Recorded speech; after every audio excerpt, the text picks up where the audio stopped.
Hello दोस्तों, MPPSC Hindi के YouTube channel पर आपका स्वागत है। तो आज हम लोग देखेंगे बायोलॉजी की नेक्स्ट क्लास, है ना, जो कि पेपर 3 के लिए है, एमपीपीएससी मेंस के लिए। ठीक है, तो हार्मोन्स देखेंगे आज। ठीक है ना। हार्मोन्स जटिल कार्बनिक एवं विशिष्ट क्रियाशील रासायनिक पदार्थ हैं जो कि अंतःस्रावी ग्रंथियों से स्रावित होते हैं। ठीक है, जो कि अंतःस्रावी ग्रंथियों से स्रावित होते हैं। हार्मोन्स क्या होते हैं? एक विशिष्ट क्रियाशील एवं जटिल कार्बनिक यौगिक है जो कि अंतःस्रावी ग्रंथियों से स्रावित होते हैं। ठीक है, अब ये देखते हैं। चूँकि हार्मोन ग्रंथियों से निकलते हैं आते हैं, हमें सबसे पहले ग्रंथियों का अध्ययन करना चाहिए। ठीक है, तो यह कह रही है मीना। अब ये क्या कह रहा है? सही कहा मीना। तो ये हाँ बोलता है सही कहा मीना। ठीक है, तो अब देखते हैं ग्रंथियाँ। ग्रंथियाँ क्या होती हैं, कितने प्रकार की होती हैं? विवरण, और बहिस्रावी ग्रंथियों में अंतर क्या है, उदाहरण एवं महत्व देखेंगे। तो ग्रंथियाँ क्या है, उनके इनके प्रकार। ठीक है ना, तो यह भी आ जाता है 11th मार्कर में आ सकता है ना, तो इसे अच्छे से पढ़ेंगे। जीवों के आंतरिक शरीर में स्थित वह थैलीनुमा संरचना जो कि विशेष प्रकार के रासायनिक तत्वों, रसों जैसे हार्मोन, एंजाइम आदि का स्त्रावण करते हैं, ग्रंथि कहलाते हैं। ठीक है ना।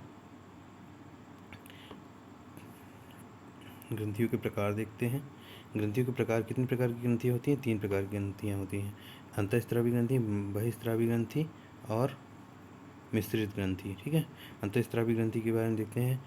क्या है अंतःस्रावी ग्रंथि? वे ग्रंथि जो शरीर के अंदर सीधे रक्त में हार्मोन्स का स्त्रवण करती हैं। जो रक्त में हार्मोन्स का स्त्रवण करती हैं, वह क्या कहलाती हैं? अंतःस्रावी ग्रंथियाँ कहलाती हैं। विशेषता इनकी क्या है? नलिका विहीन होती हैं। यह हार्मोन्स का स्त्रवण करती हैं, सीधे रक्त में स्त्रवण करती हैं। ठीक है, जनक इसके कौन है अंतःस्रावी ग्रंथियों के? थॉमसन एडिसन है। ठीक है, उदाहरण देखते हैं कौन कौन सी हैं अंतःस्रावी ग्रंथियाँ। पीयूष ग्रंथि और अधिवृक्क ग्रंथि जो होती है वह कौन है? अंतःस्रावी ग्रंथियाँ हैं। ठीक है, विशेष देखते हैं इसमें क्या। थायराइड ग्रंथि मानव शरीर की सबसे बड़ी अंतःस्रावी ग्रंथि है। यह कहाँ उपस्थित होती है? गले में उपस्थित होती है। तो थायराइड ग्रंथि जो होती है मानव शरीर की सबसे बड़ी अंतःस्रावी ग्रंथि होती है। हमारे परीक्षा के दृष्टिकोण से अंतःस्रावी ग्रंथियों को ही विस्तार से पढ़ना है। कारण हार्मोन का स्त्रवण एकमात्र स्रोत है, किंतु संभावित एवं अपेक्षित 3 मार्कर और 5 मार्कर की दृष्टि से अन्य ग्रंथियों का अध्ययन भी महत्वपूर्ण है। ठीक है ना, तो 11th मार्कर में आ सकता है कि ग्रंथियाँ, जैसे ये क्वेश्चन है, ग्रंथियाँ क्या हैं, इनके प्रकार लिखिए। ठीक है ना, तो ये 11 मार्कर में आ सकता है, जिसमें अंतःस्रावी और बहिस्रावी और मिश्रित ग्रंथि भी लिखना पड़ेगा आपको। और 5 मार्कर के हिसाब से अंतःस्रावी ग्रंथि कौन सी होती है, बहिस्रावी ग्रंथि कौन सी होती है, यह पूछा जा सकता है। तो अंतःस्रावी ग्रंथि हमने देख लिया है, अब बहिस्रावी ग्रंथियाँ देखेंगे। ठीक है, वे हैं ग्रंथियाँ जो शरीर के अंदर किंतु रक्त से बाहर अपनी रसों का स्त्राव करती हैं, जिन्हें एंजाइम कहा जाता है। वह ग्रंथियाँ जो शरीर के अंदर किंतु रक्त से बाहर अपनी रसों का स्त्राव करती हैं, जिन्हें एंजाइम कहा जाता है। बहिस्रावी ग्रंथि की विशेषता क्या है? यह नलिका युक्त होती हैं, और अंतःस्रावी क्या होती हैं? नलिका विहीन होती हैं। यह एंजाइम का स्त्रावण करती हैं। यह जैव रासायनिक क्रियाओं जैसे पाचन आदि में प्रत्यक्ष भूमिका निभाती हैं। शारीरिक क्रियाओं में नियंत्रण में सहायक होती हैं यह बहिस्रावी ग्रंथियाँ। ठीक है, उदाहरण देखते हैं बहिस्रावी ग्रंथियों के। क्या हैं? लार, श्वेत ग्रंथियाँ, जठर ग्रंथि और अश्रु ग्रंथि यह स्रावित करती हैं। ठीक है, विशेष क्या है इसमें? शरीर की सबसे बड़ी ग्रंथि क्या होती है? यकृत होती है। और शरीर की सबसे बड़ी बहिस्रावी ग्रंथि क्या है? यकृत है। शरीर की सबसे बड़ी ग्रंथि भी यकृत है, शरीर की सबसे बड़ी बहिस्रावी ग्रंथि भी यकृत है। मिश्रित ग्रंथि देखते हैं क्या होती है। वह ग्रंथि जो हार्मोन के साथ एंजाइम भी स्रावित करती है, अर्थात यह ग्रंथि अंतःस्रावी बहिस्रावी दोनों के गुण धारण करती है। तो यह क्या कहलाती है? मिश्रित ग्रंथि कहलाती है। ठीक है, अतः इसे उभय स्रावी ग्रंथि भी कहते हैं। ठीक है, उभय स्रावी ग्रंथि भी कहते हैं। इसकी विशेषता क्या है देखते हैं। यह नलिका युक्त एवं नलिका विहीन दोनों प्रकार की होती है। यह रक्त के अंदर एवं बाहर रसों का स्त्रावण करती है। यह हार्मोन एवं एंजाइम दोनों का स्त्रावण करती है, इसकी विशेषता है। ठीक है ना, हार्मोन एवं एंजाइम दोनों का स्त्रावण करती है, जो कि अंतःस्रावी ग्रंथि हार्मोन्स का और बहिस्रावी ग्रंथि एंजाइम का स्त्रावण करती है। और यह रक्त के अंदर एवं बाहर रसों का स्त्रावण करती है। मुख्य कार्य इसका क्या है? चयापचयी क्रियाओं का नियंत्रण करना इसका कार्य है। शारीरिक एवं मानसिक नियंत्रण में भी यह सहायक होती है मिश्रित ग्रंथि। ठीक है, तो नोट इसका देखते हैं। अग्नाशय मिश्रित ग्रंथि का भाग है। ठीक है ना, तो अग्नाशय जो है मिश्रित ग्रंथि है। ठीक है, और यकृत क्या है? बहिस्रावी ग्रंथि है। थायराइड ग्रंथि क्या है? अंतःस्रावी ग्रंथि है। ठीक है, ये आप देख सकते हैं बहिस्रावी ग्रंथि की संरचना से। अब देखते हैं अग्नाशय। एंजाइम टाइलिन एमाइलेज लाइपेज, ठीक है ना, क्या होता है? अग्नाशय के द्वारा स्रावित होते हैं। हार्मोन कौन सा स्रावित करता है अग्नाशय? ग्लूकेगॉन और इंसुलिन सोमेटोस्टेटिन हार्मोन स्रावित करता है। विशेष इसमें क्या है अग्नाशय में?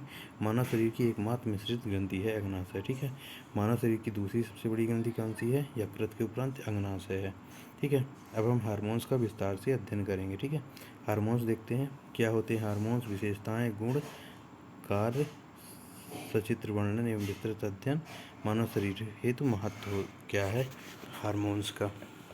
ठीक है, एक ग्रीक शब्द हार्मोन से लिया गया है। ठीक ना, एक ग्रीक शब्द हार्मोन से लिया गया है जिसका अर्थ होता है उत्तेजना उत्पन्न करना। ठीक है ना, परिभाषा क्या होती है हार्मोन की? हार्मोन रासायनिक संदेहवाहक है जो कि अंतःस्रावी ग्रंथियों से सीधे रक्त में छोड़े जाते हैं, हार्मोन कहलाते हैं। ठीक है, गुण विशेषताएं क्या है इसकी? यह विशिष्ट रासायनिक पदार्थ होता है, यह अंतःस्रावी ग्रंथियों से निकलते हैं। ठीक है, हार्मोन्स जो होते हैं ये अंतःस्रावी ग्रंथियों से निकलते हैं, विशिष्ट रासायनिक पदार्थ है। यह मुख्यतः प्रोटीन से निर्मित होता है। हार्मोन्स जो होता है प्रोटीन से निर्मित होता है। यह नलिका विहीन मार्गों में सीधे रक्त में प्रवाहित होते हैं। यह जल, रुधिर एवं प्लाज्मा में विलेय होते हैं। ठीक है ना, हार्मोन्स जो होते हैं जल, रुधिर एवं प्लाज्मा में विलेय होते हैं। ठीक है, कार्य समाप्ति के उपरांत विघटित हो जाते हैं। हार्मोन्स जो होते हैं कार्य समाप्ति के बाद समाप्त भी हो जाते हैं। ठीक है, हार्मोन्स के कार्य देखते हैं। यह रासायनिक संदेहवाहक के रूप में कार्य करता है। उदाहरण, एड्रेलिन हार्मोन द्वारा अधिवृक्क को स्त्राव हेतु प्रेरित करना। एड्रेलिन हार्मोन द्वारा अधिवृक्क ग्रंथि को स्त्राव हेतु प्रेरित करना क्या होता है? इसका कार्य होता है। यह उपपचयी क्रियाओं में मतलब पचाने के लिए क्रियाओं के नियंत्रणकर्ता के रूप में कार्य करता है। हार्मोन्स जो होता है ये थायरॉक्सिन हार्मोन इसके द्वारा स्रावित होता है और इंसुलिन हार्मोन इसके द्वारा स्रावित किया जाता है। ठीक है ना, हार्मोन्स के नेक्स्ट कार्य क्या है? लैंगिक लक्षणों एवं जननांगों के विकास में भी हार्मोन जो होता है सहायक होता है। ठीक है, उदाहरण कौन सा हार्मोन है? ल्यूटिनाइजिंग हार्मोन एस्ट्रोजन हार्मोन जो कि महिलाओं में स्रावित होता है। टेस्टोस्टेरोन हार्मोन जो कि पुरुषों में स्रावित होता है। शारीरिक एवं मानसिक वृद्धि में सहायक होता है हार्मोन्स। एसटीएच सोमैटोट्रोपिक हार्मोन जो होता है और मेलेटोनिन हार्मोन्स जो होता है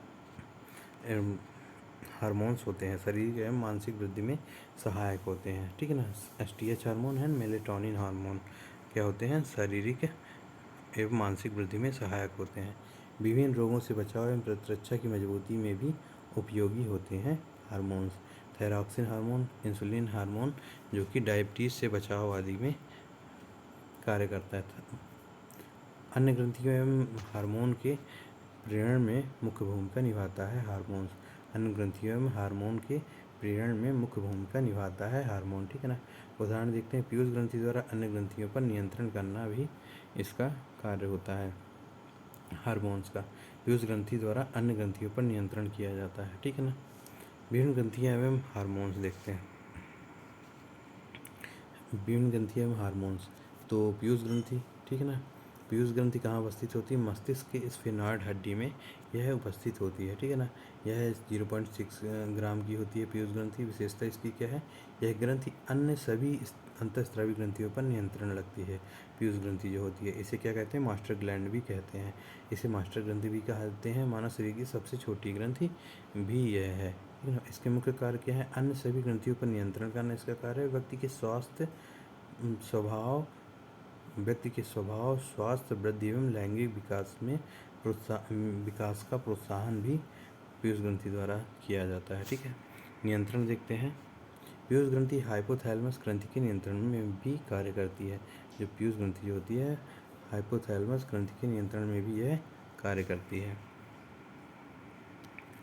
तो यह देख लेंगे, brain, pituitary gland, pineal gland, hypothalamus, thymus, thyroid, अंडाशय, ये सब स्ट्रक्चर बने हुए हैं ना, चित्र बना हुआ है। तो इसे आप लोग देख लेंगे कि किस प्रकार थाइमस होता है, थायराइड ग्लैंड किस प्रकार होती है, अंडाशय किस प्रकार होता है, एड्रिनल ग्रंथि किस प्रकार होती है, पैंक्रियाज किस प्रकार होती है, वृषण किस प्रकार होती है। ठीक है, हार्मोन्स एक बड़ा टॉपिक है, इसलिए हम लोग हार्मोन्स को 2-3 पार्ट्स में देखेंगे। ठीक है ना, तो फर्स्ट पार्ट हो गया है, नेक्स्ट पार्ट हम लोग नेक्स्ट वीडियो में देखेंगे। Thank you. चैनल को लाइक शेयर एंड सब्सक्राइब करें।